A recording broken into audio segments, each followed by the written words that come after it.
Hola a todos.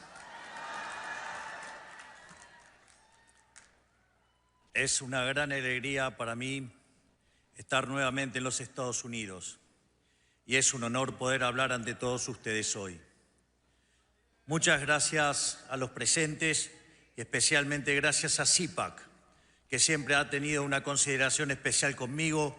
Gracias, Matt. Gracias, Mercy.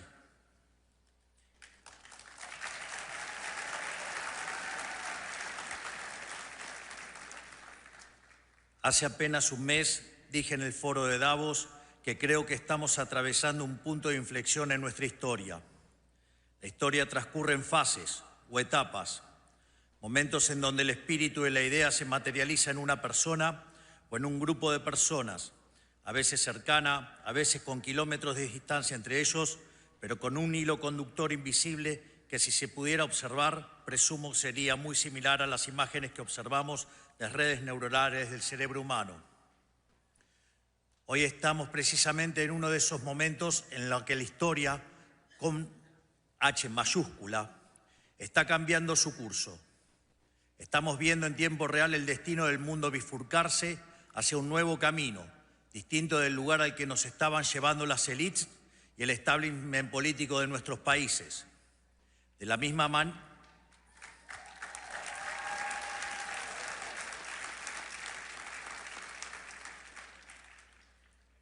manera que en la década del 30 se podía vislumbrar que la llama de la libertad se estaba apagando y que comenzaba un nuevo cambio de servidumbre para la humanidad, hoy finalmente podemos decir que la era del Estado omnipresente ha terminado.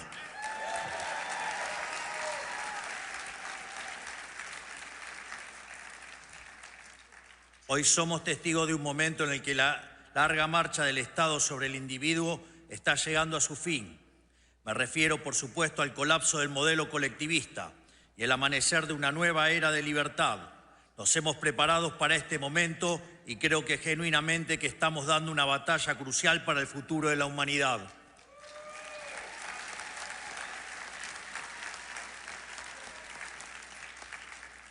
Pero como siempre digo, solo se puede obrar de forma eficaz si el diagnóstico desde el que uno parte es el correcto. Hay que entender dónde estamos parados y a qué nos enfrentamos para poder saber cómo llegar a donde queremos.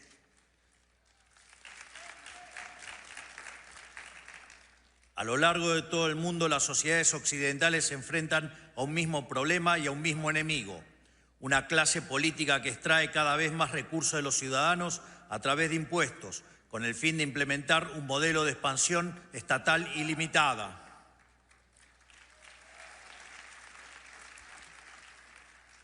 Una clase política con complejo de Dios que pretende regular cada aspecto de la vida de la gente, haciendo honor a una de las máximas del fascismo de Benito Mussolini: dentro del Estado todo, fuera del Estado nada y nada contra el Estado. Hemos llamado a esta clase política el Partido del Estado, una casta extendida cuyos miembros, más allá de diferencias superficiales, comparte la idea fundamental del avance del Estado sobre la sociedad.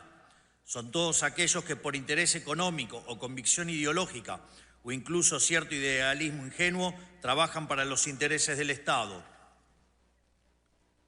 Los medios de comunicación tradicionales o ligas y media, la oligarquía sindical, los empresarios prebendarios, los burócratas permanentes no electos y en consecuencia intrínsecamente irresponsables, las organizaciones mal llamadas no gubernamentales que hacen el trabajo sucio de los políticos, las instituciones académicas que proveen el marco teórico para la expansión estatal, los organismos supranacionales y todos los que de alguna manera pertenecen a la gran secta del colectivismo mundial.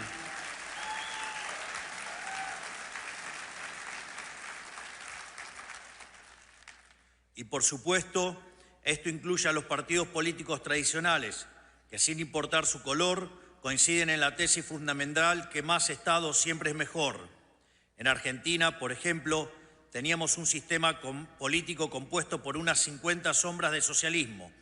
En Estados Unidos existía la ilusión de bipartidismo de un partido demócrata que marcaba la agenda y un partido republicano incapaz de enfrentarlo hasta la llegada del presidente Donald Trump.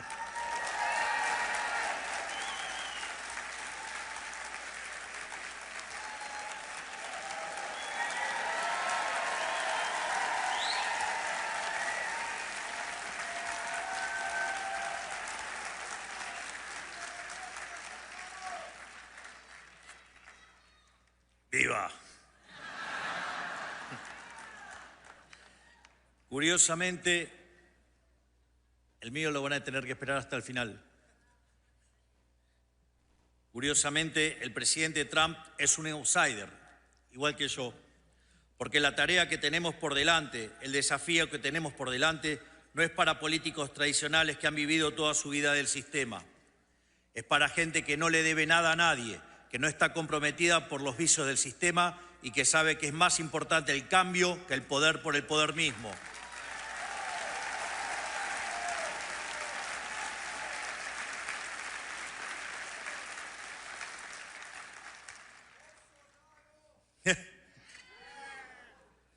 En el establishment político de nuestras dos naciones existía una mentalidad más o menos explícita de que el avance del Estado equivalía a avance de la democracia, que cada conquista del Estado implicaba un acto de justicia social ante las supuestas injusticias de la libertad, que el rol del Estado era llevarnos a una utopía igualatoria mediante la creación sistemática de supuestos nuevos derechos que obviamente debían ser financiados por los pagadores de impuestos. Es justamente en el centro de este esquema que se encuentran los políticos, los principales beneficiarios de este modelo de expansión ilimitada del Estado, esos que hacen de vivir de otros por la fuerza un estilo de vida, depositarios de poderes y privilegios que serán la envidia de cualquier monarca de la historia. No importan las peleas televisivas ni las supuestas diferencias partidarias, todos trabajan para el mismo Dios, el siniestro, y su manifestación en la tierra, el leviatán del que hablaba Hobbes.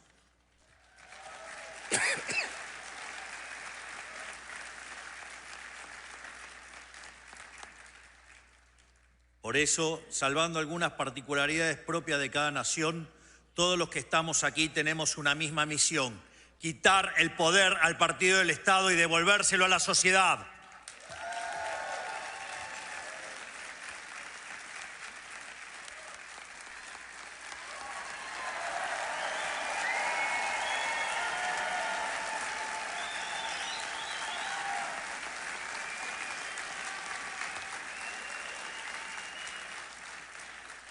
Es decir, como decía Albert Nock, que describió en su libro En nuestro enemigo el Estado, que el poder social fue progresivamente arrebatado y trasladado al Estado por la fuerza.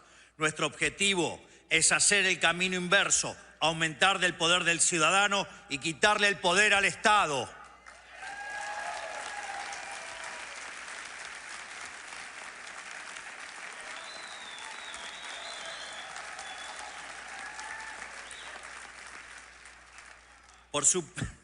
¡Afuera!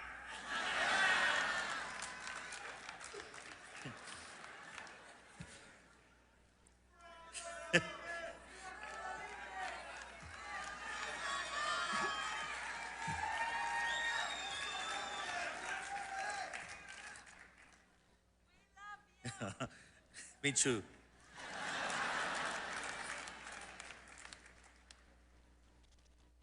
Sorry. She's my girlfriend.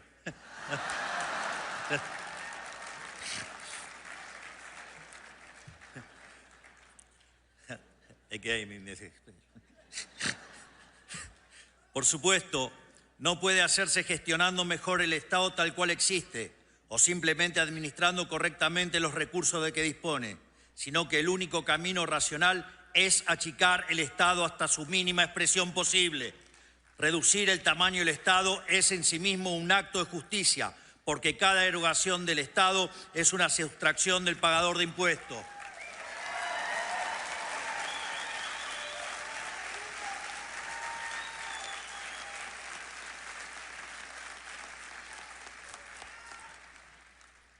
Desde nuestro punto de vista, el único Estado aceptable es el Estado más chico posible para devolverle al ciudadano lo que es suyo.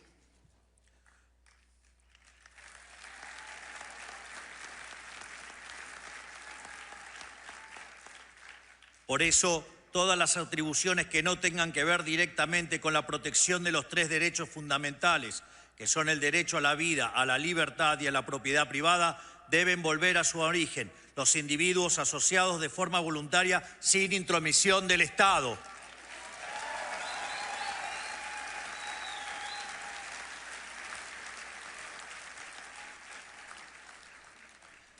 Esto debe ser así porque, a diferencia de la economía, el poder es un juego de suma cero. Todo el poder que tenga el Estado necesariamente no puede obtenerlo al mismo tiempo la sociedad.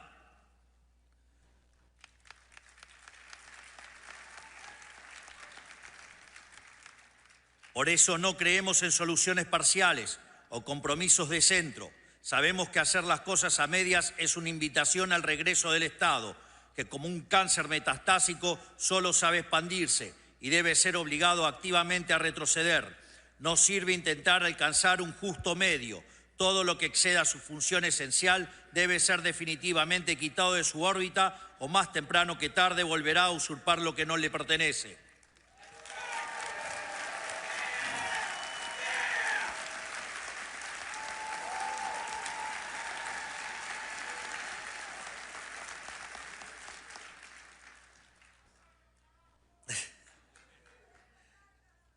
Sabemos que no es una tarea fácil. El Estado moderno tiene herramientas de sobras que han crecido en sofisticación con el paso del tiempo. No estamos hablando de un Estado obvio como el fascista o el comunista, sino de un Estado sutil e insidioso que avanza sobre el individuo a través del arte, de la propaganda y la infiltración cultural. O al menos así era hasta hace poco, ya que le resulta cada vez más difícil disimular su carácter totalitario. Hemos visto, por citar solo un ejemplo, que en ciertos países de Europa ciudadanos están siendo arrestados por expresarse en redes sociales.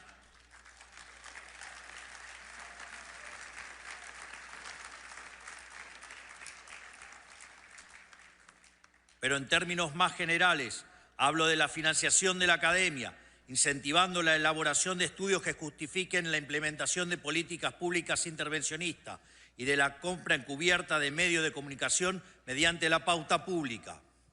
Hablo de las múltiples ONGs que viven de nuestros impuestos, de los subsidios a la cultura para producir propaganda. Y aquí en Estados Unidos, por supuesto, el escándalo de USAID, que destinaba millones de dólares de los pagadores de impuestos a financiar desde revistas y canales de televisión a fraudes electorales como en Brasil o gobiernos con aspiraciones discriminatorias como el de Sudáfrica.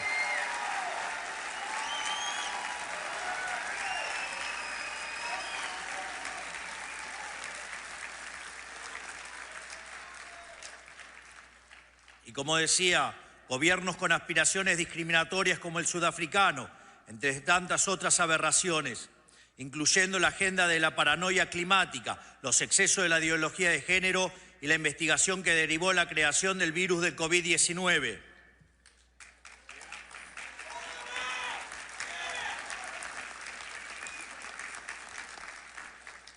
Sin embargo, lo único que realmente logra este mecanismo de bajada de línea globalista es transferir riqueza de la clase baja de un país rico a la clase alta de un país pobre.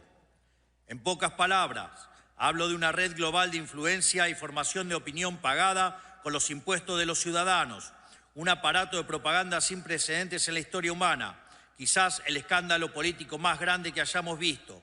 Y luego esos mismos hipócritas acusan a Elon Musk de interferir en las elecciones de otros países. Claramente su descaro es tan grande como sus aspiraciones totalitarias.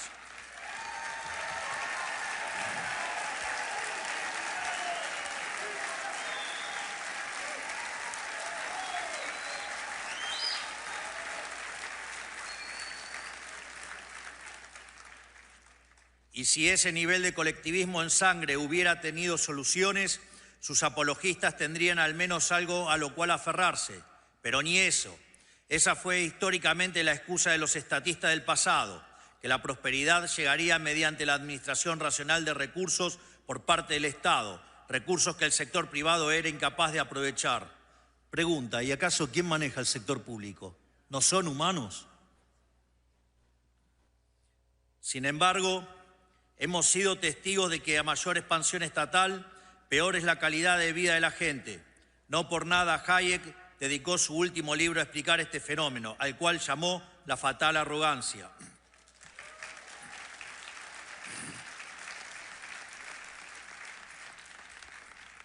Pero esto no es accidental. Más allá de su evidente incompetencia, la clase política no se dedica a solucionar problemas. Al fin y al cabo, un problema solucionado es un área de la que el Estado debe retirarse. Al contrario, la clase política se dedica a perpetuar los problemas y así vivir de ellos para siempre. Por eso viven creando problemas nuevos, instalándolos desde sus aparatos de propaganda para luego ofrecer a sí mismos como solución. ¿Y en qué consiste esa solución? En la implementación de regulaciones que causan todavía más problemas a ser solucionados por más regulaciones.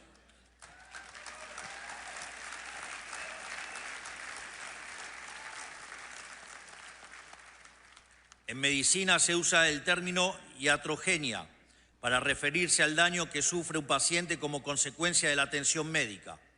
Podría decirse entonces que el régimen estatista consiste en la iatrogenia como política de Estado, o sea, es el médico que se enriquece a base del deterioro progresivo e intencional de sus pacientes. Con el modelo del Estado presente, el Estado te quiebra las piernas para después venderte las muletas como un sobreprecio y obligarte a agradecerle, y te persigue si no lo haces.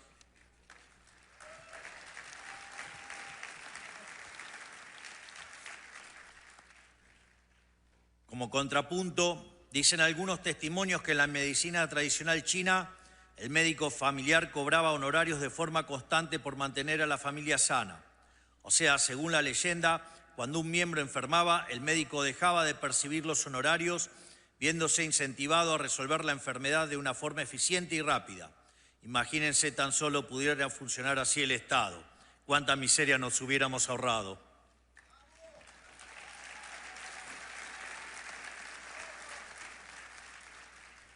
Hoy, a quienes queremos desmantelar este sistema demencial nos llaman antidemocráticos. Pero nuevamente, esta es una tergiversación de las palabras, algo muy propio de la izquierda, para variar. Ellos no le llaman democracia al gobierno del pueblo, sino al paradigma de expansión total estatal ilimitada que ellos mismos administran. Para ellos, la democracia existe y únicamente si ganan los que ellos quieren, para poder someter a la gente a sus caprichos. Pero cuando la minoría electoral son ellos, la elección de la mayoría pasa a ser autoritarismo. De hecho, muchos de los que nos acusan de antidemocráticos ni siquiera fueron electos. Toman decisiones que afectan a miles de millones de personas alrededor del mundo y sin embargo nadie los conoce. No son responsables ante nadie más que sí mismos y no pueden ser echados por el voto popular. Y así y todo vienen a hablarnos de democracia.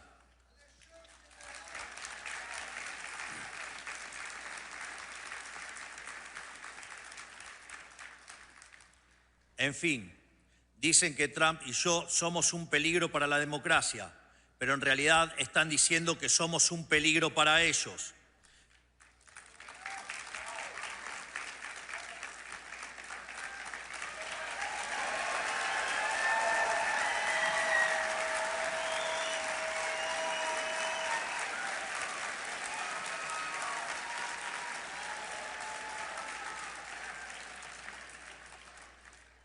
Somos un peligro para el partido del Estado, para quienes viven de su expansión ilimitada, para quienes quieren un individuo dependiente y sometido a sus caprichos regulatorios. ¿Y saben qué? Tienen razón, somos su peor pesadilla. Venimos por sus privilegios, habiendo sido elegidos por la mayoría de cada uno de nuestros pueblos, con el mandato claro de quitarles un poder que no les pertenece.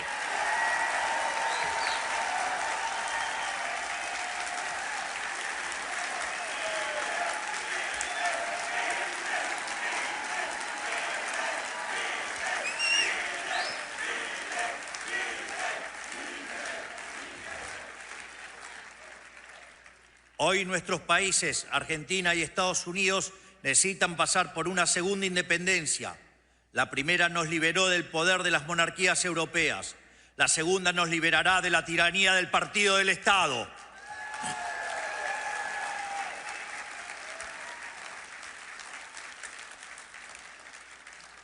Por eso hemos puesto tanto esfuerzo en identificarlo, porque no se puede luchar contra lo que no se conoce. Y tener un enemigo bien definido es un aspecto fundamental de nuestra batalla cultural. Ahora ya lo conocemos, le hemos ganado en las elecciones y estamos en proceso de desarmar su leviatán, que es una herramienta de opresión perpetua.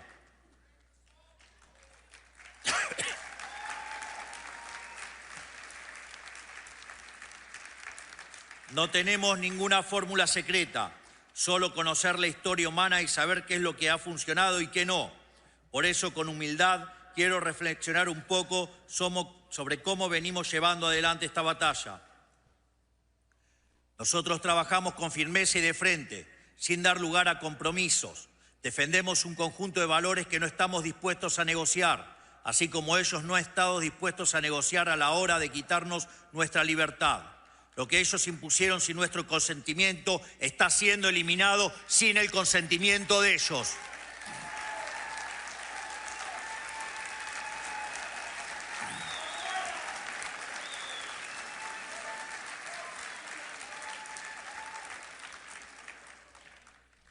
Por eso hemos pasado la motosierra por los sectores y atribuciones del Estado que consideramos superfluos, redundantes, innecesarios o directamente perniciosos para la sociedad.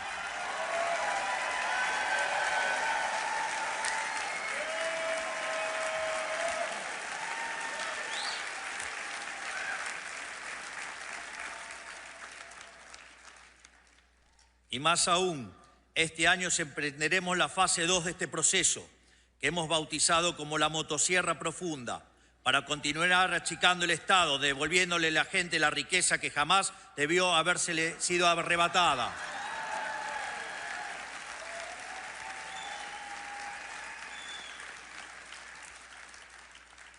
Lo interesante es que este proceso de justicia tiene un correlato político, porque por su naturaleza el partido del Estado se financió históricamente de gasto público mal asignado y de negocios turbios con el Estado.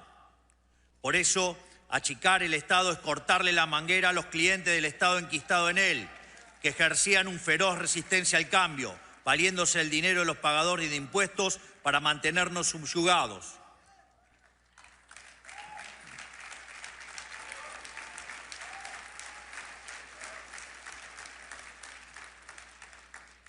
Nuestro método es similar al de nuestro querido amigo Elon Musk: revisar oficina por oficina, conservar lo que sirve y funciona y descartar el resto.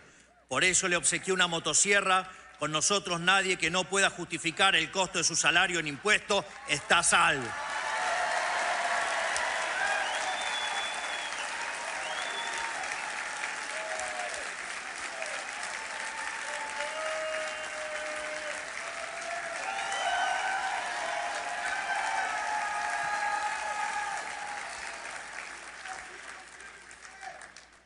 Muchos de ellos tendrán que volver al sector privado y ganarse la vida ofreciendo sus bienes y servicios en el mercado, tal como los pagadores de impuestos de los que han vivido tantos años. Mi más sentido pésame a los políticos que creyeron que este momento nunca llegaría y no están preparados, porque se van a llevar un baldazo de agua fría.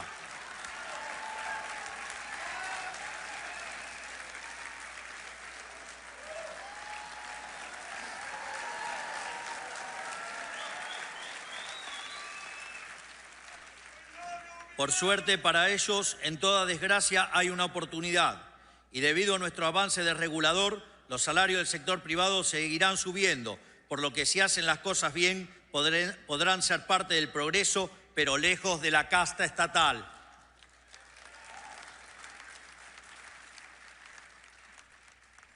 Como ya he dicho, esto no es una tarea sencilla. Aquí en Estados Unidos, burócratas rebeldes han intentado sabotear el trabajo del Departamento de Eficiencia Gubernamental y están recurriendo a mecanismos burocráticos y legales para intentar bloquear cualquier reforma, lo cual también sucede en nuestro país y es algo con lo que debemos luchar día a día. Pero nada de eso nos ha tomado por sorpresa. Somos conscientes de que van a hacer lo posible por detener este cambio, sin importar el daño resultante. Si tienen que destruir el mundo para conservar sus privilegios, lo van a hacer.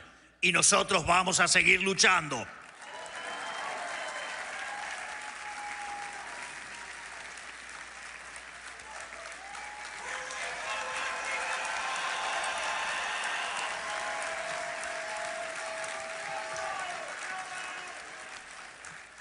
Pero hoy el problema se extiende más allá de las penurias a las cuales el modelo del Estado presente ha sometido a cada una de nuestras naciones individualmente, porque la decadencia de nuestros gobiernos durante la historia reciente a lo largo y a lo ancho de Occidente no solo empobreció material y espiritualmente a nuestros propios ciudadanos, también nos debilitó política, económica, cultural y socialmente ante el enemigo externo.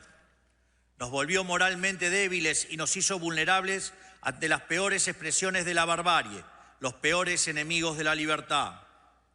Y a ellos no se les puede dar un centímetro, porque cuando huelen sangre avanzan envalentonados y sin piedad. Esto quedó demostrado durante los cobardes ataques perpetuados el 7 de octubre de 2023 en Israel, que costaron más de 1.000 inocentes y la captura de 251 personas.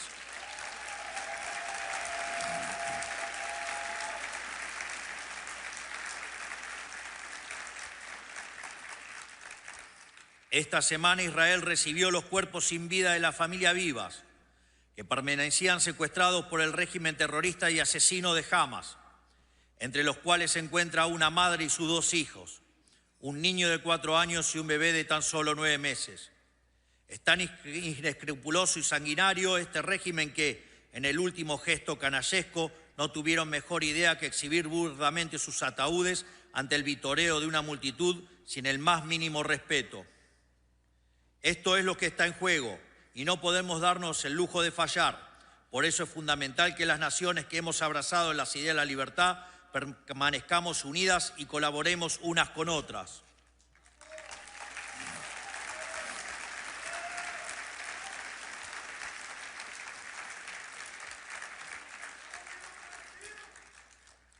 Debemos formar una alianza de naciones libres, porque como ya he dicho en otra ocasión, el mal organizado solo puede ser vencido por el bien organizado.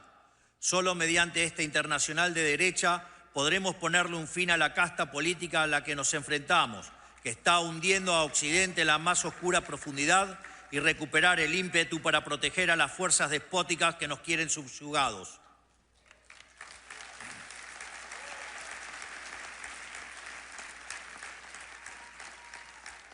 Por eso quiero también aprovechar para anunciar que Argentina quiere ser el primer país del mundo en sumarse a este acuerdo de reciprocidad que pide la administración Trump en materia comercial.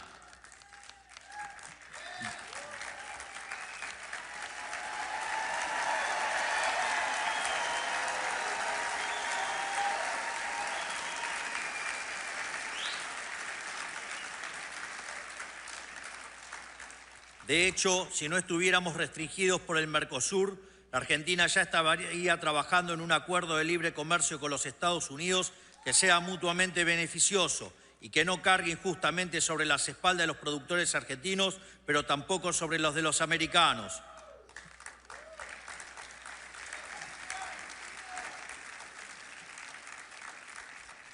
Esto es así porque solo trabajando juntos aquellos que queremos construir un mundo libre podremos salir adelante. Solo así podremos salir de la pesadilla del Estado omnipresente y así poder seguir haciendo lo que sabemos hacer como Occidente, poner a prueba los límites de lo posible, confiando en la creatividad de la sociedad y no en la discrecionalidad estéril de los burócratas.